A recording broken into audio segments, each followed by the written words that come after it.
the other. We see what devastating effect the climate crisis is already having on our economies, which are only set to grow if we don't act fast. Think, for example, of the Panama Canal. In January, ship traffic was reduced by 36% because after months of drought, there simply wasn't enough water left in this lifeline of global trade. Global trade is about fighting the climate crisis. Or even think of our meeting today. I learned this morning, 3 of our colleagues from places as far apart as Latin America, Sub-Saharan Africa, had to cancel their participation here due to extreme weather events in their respective countries. Droughts, heavy rains, storms, due to the very real effects of climate crisis. In Germany, we have recognized that climate protection and economic growth go hand in hand. That's why we are transforming our economy, like others, moving it towards a green and sustainable business model. It's not easy, but it's the only way, we are convinced about this, to keep our economy, to keep our industry strong. In the EU, we have also recognized this. The Green Deal is all about conviction. That's why I push for the further development of the EU Green Deal as a central framework for our economy, our industry, and our social policies, because obviously, again, they are related to our economic strength. We strongly support the EU proposals on EU climate target that reduces emissions by at least 90% by 2040. Many of us are already working on developing and implementing ambitious NDCs that are both climate and investment plans at the same time. Let's call these action plans our NDCs 3.0. However, we must acknowledge a critical challenge. And we have discussed that also in Dubai, and I'm personally very thankful for this self-critical reflections. Sometimes even solid climate investment plans are unable to attract the funds that are needed, because not every country enjoys the same credit rating like mine, or has equal access to capital. Today, 90% of green finance in the world goes to developed and a few emerging economies. In spite of the fact that this is simply not where you will find many of the places where climate investments would yield the best results, it's also simply unfair. 60% of the best spots for solar panels are, as we all know by now, in Africa. But only 1% of the world's solar capacity is installed on the African continent. We urgently need to address this challenge. Fighting climate crisis today, in the year of 2024, is about bringing the investments, the capabilities, the capacities to the places where they have to be. Yet we are not talking about trivial sums here. We are looking at the investments needed to fundamentally transform our economies worldwide. We need $5 trillion annually for a global ecological transition, with over $2 trillion of that specifically for developing countries. Half of the $2 trillion must come from sources within developing countries, and obviously the other half from international financial flows. Those are the numbers provided by the independent high-level expert group on climate finance. So the crucial question now is, for us, this is why we're here, how? How can we build a new international financial system that mobilizes $1 trillion annually in international finance for developing countries? I see three elements that will help us to get there. First, to be clear, we in the industrialized countries need to continue to live up to our responsibilities. That is why financial contributions from developed countries and multilateral development banks will remain the basis of our efforts. Germany has kept and will keep its promises in this regard. Our climate finance has reached 6.4 billion euro, and I want to confirm that our goal for 2025 stands at 6 billion euro per year, even though I would like to say that also very frankly here, we face heavy budget pressure as many, but especially here also in Europe because of Russia's war against Ukraine. We encourage other industrialized countries to follow suit, so that we will continue to jointly fulfill our $100 billion commitment, as we finally did for the first time in 2022. But second, we need to build on this and go beyond the 100 billion mark. The world has changed, obviously, since 1992, when the UNFCCC framework was set up. In 1992, the 24 countries that provided international climate financing under the UNFCCC made up 80% of the world's economy. Now, that share is down to 50%, and this is more just. And the share of our other countries has more than doubled. This is why I strongly urge those who can to join our effort, and particularly the strongest polluters of today, particularly looking also at the G20, because strong economies share strong responsibilities. However, and this is my third point, when we look at the trillions of dollars needed to finance our global climate ambition, public funds simply aren't going to be sufficient. We need to establish new and innovative sources of finance. We said that in different texts already, also in the Loss and Damage Fund, and this is important for us, because we want to deliver and not only promise. Therefore, we need new innovative sources of finance. We need to finally get the private sector to invest significantly more in a safer, cleaner and more resilient economy in developing countries. We need to use our public funding as a catalyst for exactly this. To make private funds available, we need to close the gap between policymakers who set national targets, local authorities who best know their communities' needs, and a fit-for-purpose international financial system that can provide the means. Some of our partners found innovative ways to go about this. For example, I've learned that Barbados is successfully using its NDCs not just as a national climate action plan, but also as a national investment plan.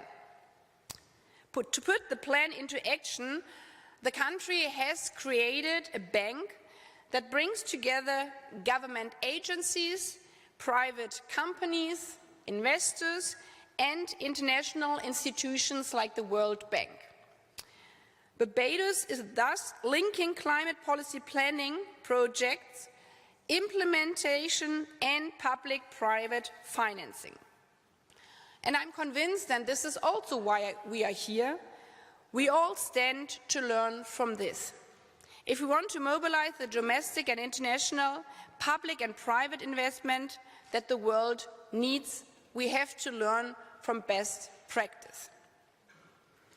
This is why today I propose that we come together in a multi-stakeholder alliance to work on NDCs that are 1.5 degree aligned. NDCs that serve as a core reference document for climate action and economic and development action together. For this, we need all hands on deck.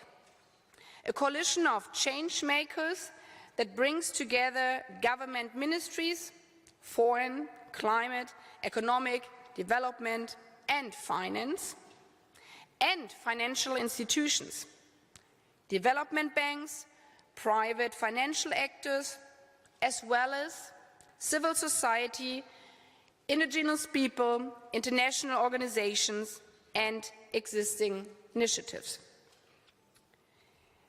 Good progress has been made in both the World Bank and the IMF, which are increasingly working on climate action. The UNDP was requested to lead the UN system on the NDCs. The NDC partnership also stands ready to support. So, instead of creating new institutions, this multi-stakeholder alliance or coalition should encourage bold political decisions on a national level for reduction targets in countries with high emissions. Because if the big economies, in particularly the G20 countries, will not move, we all fail together. The alliance should support poorer and vulnerable countries with drafting and implementing their NDCs, which should then serve as those central reference documents. Fully aware of the fact that for many it's not the ambition, but, as I said in the beginning, the funds that are lacking. We want to work with international organizations and rally the support of financial institutions. We look forward to exploring this alliance with all of you during the coming days at the Petersburg Dialogue. To kickstart our commitment, Germany will make available additional financial support to partner countries to help them with drafting ambitious and implementable NDCs, to push climate ambition and financial opportunities, climate action and economic development, to the benefit of all of us, whether we hail from the north, the south, the east or the west. Because in the end, we all share in this stormy global world the same interest: to ensure a future in which we, and especially our children, can live in prosperity, in safety and in freedom. Thank you.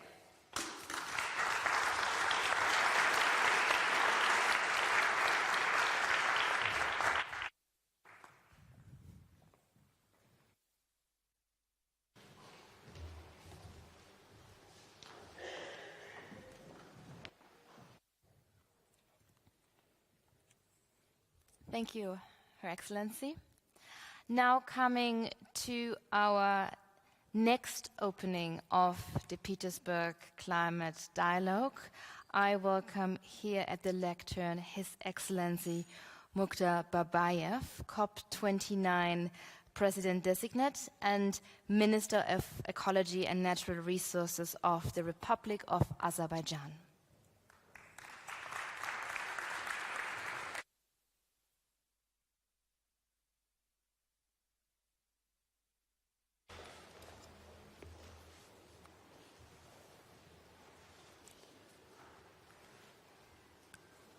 Ministers, Excellencies, ladies and gentlemen, Guten Morgen, good morning. It is an honor to address you all today for this crucial dialogue. And I must thank our co-hosts, the government of Germany and Excellency Annalena Baerbock. We are gathered here facing the deeply worrying reality of rising temperatures. We have now seen the first one-year period that has been 1.5 degrees above pre-industrial level. These temperature rises demonstrate that climate change is not a future risk. It is a real and present danger. We are already seeing the effects. In my region alone, we are seeing large water basins drying up. Ladies and gentlemen, since becoming COP President designate, people have asked whether we can really stay below 1.5 degrees. So before we set out our plan, we must address this issue because we need to be open and clear. First of all, the temperature target has not yet been breached. The target does not relate to single years. It refers to longer-term averages, which are currently above 1.5 degrees. But there is a narrowing window of opportunity to act. And we must move quickly. Currently, we are on course of overshoot the 1.5 limit in the medium term. However, the science also says that with determination and urgency, it is still possible to stay below this limit. Ladies and gentlemen, failure to meet the goal will lead to loss of homes and habitats. It would be a devastating and existential threat to many, especially the least developed countries and small island developing states. It means that people would be left behind. We all have a moral duty to avoid this outcome. Our previous promises now need to be delivered, not reinterpreted, fulfilled, not renegotiated. Everyone has a duty to make sure their action match their words. This leads us to the COP29 presidency's plan to enhance ambition and enable action. We will work across two parallel pillars that are mutually reinforcing, where action on each sends a strong signal in support of the other. This involves setting out clear plans to keep 1.5 within reach and leave no one behind, while also putting in place the finance we need to deliver. COP29 will not be just about finance, NDCs, supporting climate-positive behavior or any other single component. It will be about bringing all these elements together to drive the process forward. And if we resolve to work on both these pillars, then this year can be the moment that we make real progress. First, this is a critical year to signal that all parties are committed to enhancing their own ambition. Last year, we set many historic global targets, and we encouraged all parties to come forward with their own national plans for economy-wide emission reductions that are 1.5 aligned. It is time for everyone to make the contribution on the basis of equity. We are working with colleagues in the Troika and the UN system to ensure that parties receive all the support they need to design and implement the next generation of NDCs. I have listened carefully to the Minister's proposal to create a coalition to support the parties as they prepare their upcoming NDCs. And I hope that this initiative will further strengthen political momentum for next NDC cycle. As COP29 host, Azerbaijan understands it needs to lead by example, and we will put climate action into the heart of our national development plan. And as I announced in Copenhagen, Azerbaijan is working on submitting a 1.5 aligned NDC. But even as we reduce emissions, everyone, and especially frontline communities, still need to adapt to a warming planet. We all need to have national adaptation plans in place next year so that we can make rapid progress in implementing them by 2030. These plans will guide how we share best practice, transfer technology, and support each other's ambitions. Within that, we would like to highlight the importance of agriculture. Climate change is already lowering crop yields and limiting our ability to feed a growing planet.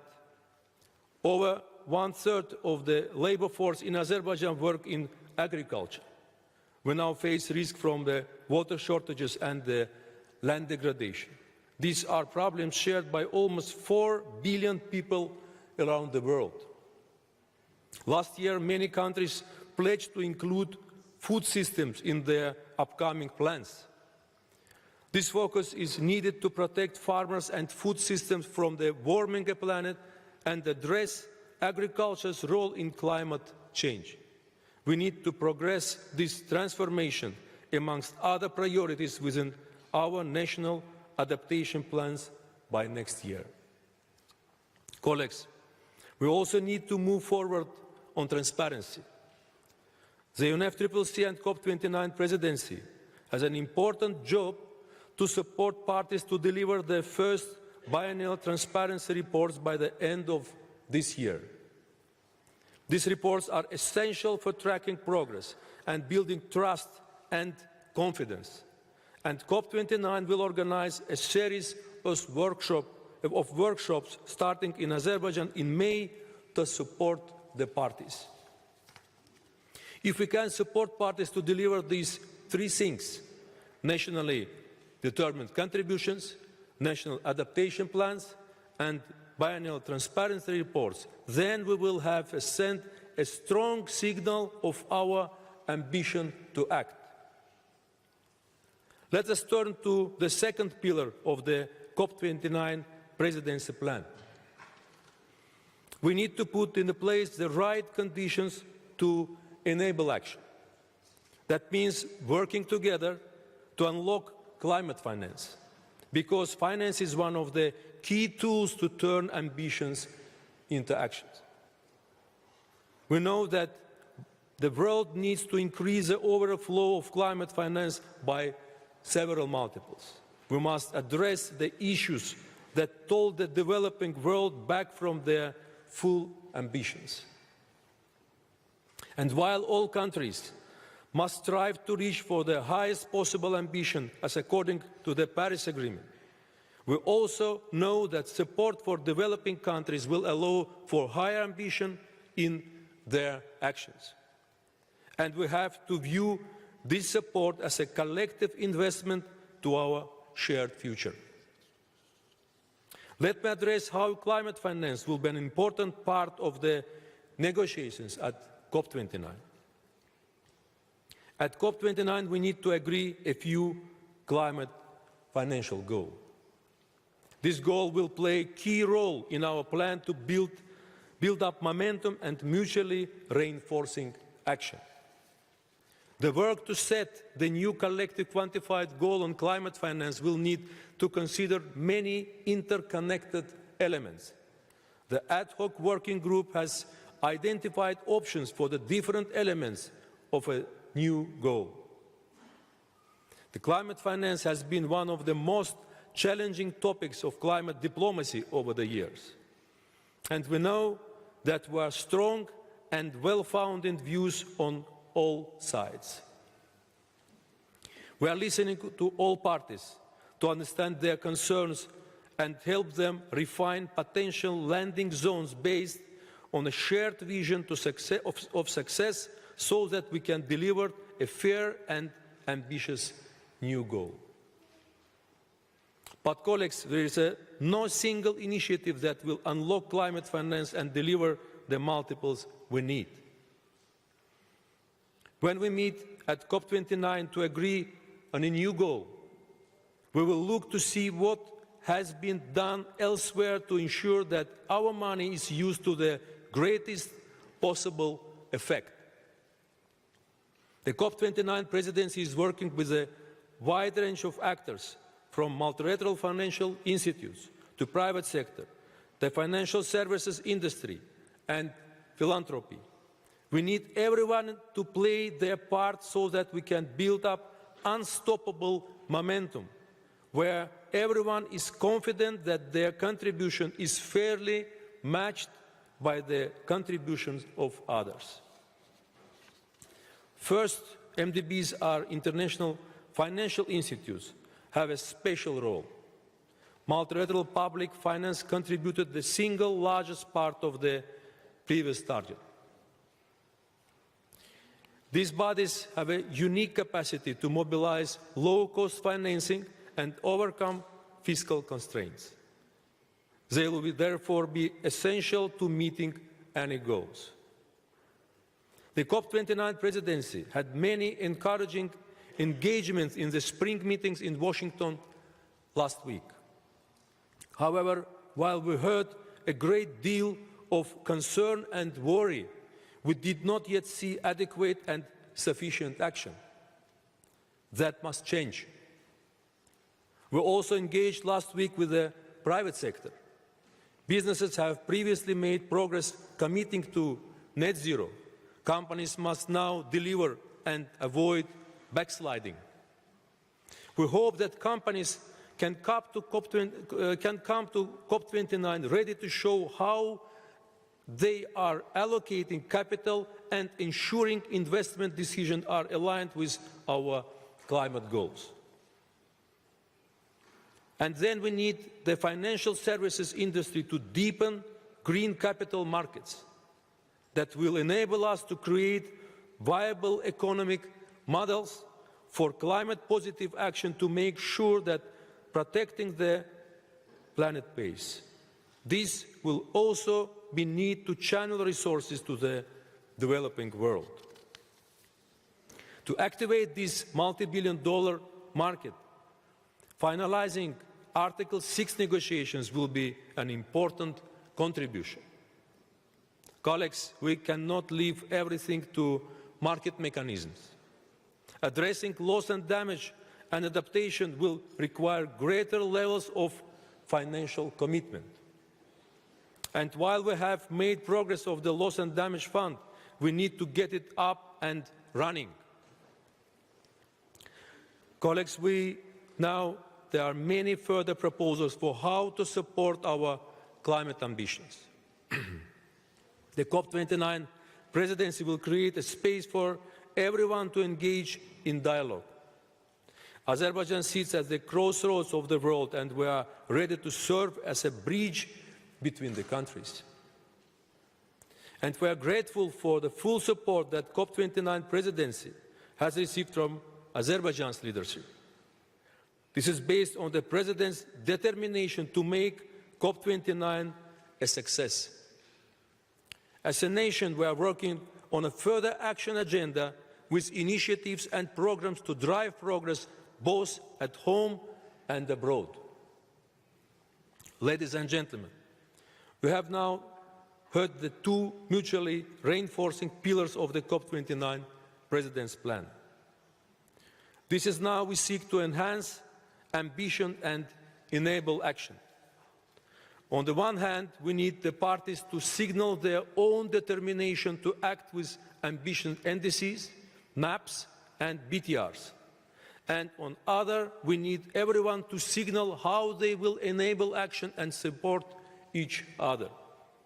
We need to agree a new climate financial goal, strengthen global financial institutes, put capital into the transition, unlock all mechanisms to support climate action and increase and speed up concessional finance and philanthropy. If we can make progress on both, then we can create positive momentum and correct course. This is now. We follow our guiding compass to 1.5. We make sure that we leave no one behind. We invest today to save tomorrow. We are working to promote an inclusive process that delivers inclusive outcomes. We are optimistic that together we can make real progress.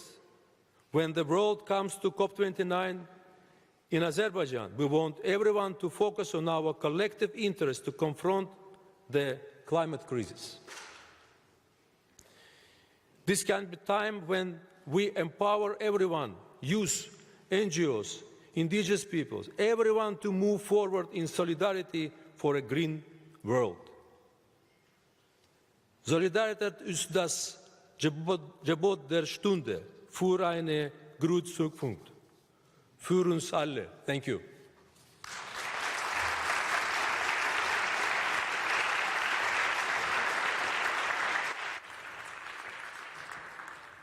Thank you, Your Excellency. And now we are diving into our first panel round, dear Excellencies, with the topic of making the new financial framework work to deliver on the Paris Agreement. So the key questions now that will keep us busy: how can making finance flows consistent with the Paris goals be integrated into the NCGQ, the new collective quantified goals? How do we do it? What is in our toolbox? What sources, what instruments are needed and do we need to finance the international transformation and this new architecture of financial transformation? And to put it in easy words as well, where does the money come from? And where will the money come from? So this will keep us busy now, and I kindly invite my panelists now to already join me here on stage. And then I do give a quick introduction round when we are seated. So please find your seat.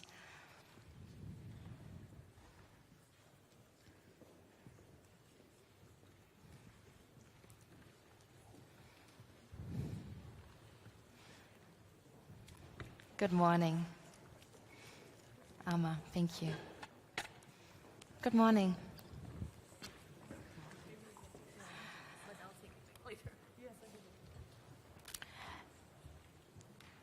We have one missing spot, missing Maria Silva. May I also, Your Excellency, join us on stage. Thank you so much for being here.